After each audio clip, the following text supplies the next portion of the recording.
Баршаңызға сәлем достар. Бүгін сіздерге ең дәмді әрі тойымды салаттың рецептісін ұсынамын.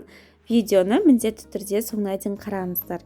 Бізге ол үшін қайнатылған ет, картоп, майонез, тұздалған қияр, сыр және де қайнатылған жұмыртқа қажет болады. Ең алдымен осы ет пен қиярды тура видеода көрсетілгендей етіп турап аламыз.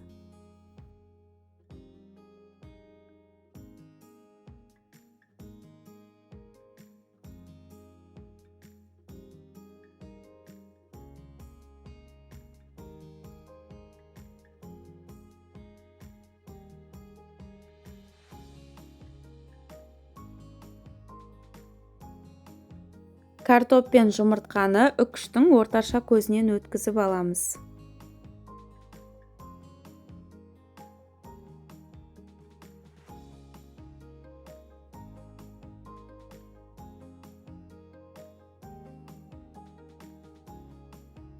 Сырымызды үкіштің ең майда көзінен өткіземіз.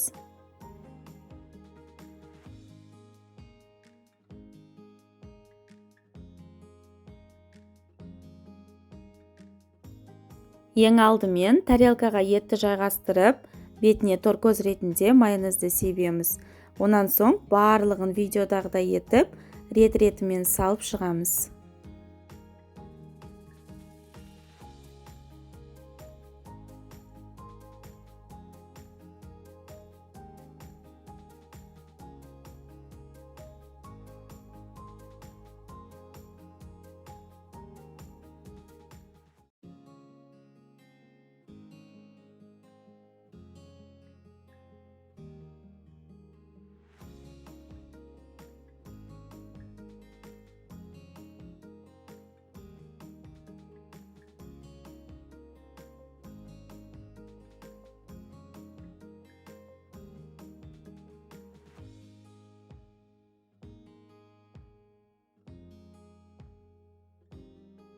Ең соңынан бетіне сырды сеуіп шығамыз, және де салатты өз қалауларыңыз бойынша әсемдесеңіздер болады.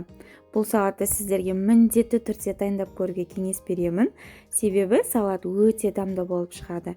Егер де сіздерге видео ұнаса, каналға тіркеліп, лайк басып, комментарий қалдыруды ұмытпаңыздар. Алдағы уақытта ең таңдаулы рецептермен бөлісетін боламын.